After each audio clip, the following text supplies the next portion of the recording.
Hello friends, ഇന്ന് എനിക്ക് പച്ചച്ചക്ക കിട്ടിയപ്പോൾ ഞാൻ വിചാരിച്ചു ചക്കക്കൂട്ട ഉണ്ടാക്കാന്ന്. ഉച്ചയ്ക്ക് മീൻകറി ഉണ്ടാക്കിയതുകൊണ്ട് മീൻകറി കൂട്ടി ചക്ക കഴിക്കാം. നല്ല ടേസ്റ്റ് ആയിരിക്കും അങ്ങനെ കഴിക്കാൻ. ഞങ്ങൾ ചക്കക്കൂട്ട എന്നാണ് പറയാറ് കേട്ടോ. ചിലരൊക്കെ ചക്കപ്പുഴുക്ക് എന്നും പറയും. അപ്പോൾ ചക്കയൊക്കെ അരിഞ്ഞ് റെഡിയാക്കി കുക്കറിൽ വെച്ചിട്ടുണ്ട്. അതിന്റെ കൂടെ തന്നെ ഞാൻ കുറച്ച് ചക്കക്കുരു ഇട്ടിട്ടുണ്ട്. ഇനി ഇതിലേക്ക് ആവശ്യത്തിന് ഉപ്പും കുറച്ച് മഞ്ഞൾപ്പൊടിയും കുറച്ച് വെള്ളവും ചേർത്ത് വേവിച്ചെടുക്കാം. ഹൈ ഫ്ലെയിമിൽ 3 വിസിലടിച്ചിട്ടാണ് വേവിക്കുന്നത്. ചക്ക വെന്ത് വരുമ്പോഴേക്കും ചക്കയിലേക്ക് ചേർക്കാനുള്ള അരപ്പ് റെഡിയാക്കാം.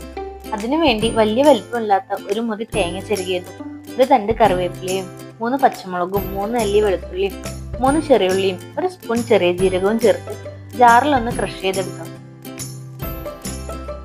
കുക്കറിന്റെ വിസിൽ പോയതിനു ശേഷം തുറന്നു നോക്കാം. ചക്ക പാകത്തിന് വേവായി വന്നിട്ടുണ്ട്. ഇനി ഇത് നന്നായി ഇളക്കിയതിനു ശേഷം ക്രഷ് ചെയ്ത് വെച്ച തേങ്ങ അതിലേക്ക് ചേർത്ത് നന്നായി മിക്സ് ചെയ്ത് കുറച്ച് പച്ച വെളിച്ചെണ്ണയും മുകളിലേക്ക് ഒഴിച്ചു കൊടുത്താൽ ചക്കക്കൂട്ടാൻ റെഡി. കൂടെ തന്നെ മുളകിട്ട അടിപൊളി അയലക്കറിയും ഉണ്ട്. ഈ ഒരു റെസിപ്പി ട്രൈ ചെയ്യാത്ത ആരെങ്കിലും ഉണ്ടെങ്കിൽ ഉണ്ടാക്കി നോക്കി അഭിപ്രായം കമന്റ് ചെയ്യാൻ മറക്കരുത്. വീഡിയോ ഇഷ്ടമായാൽ ലൈക്ക് ആൻഡ് സബ്സ്ക്രൈബ് കൂടെ ചെയ്യണേ.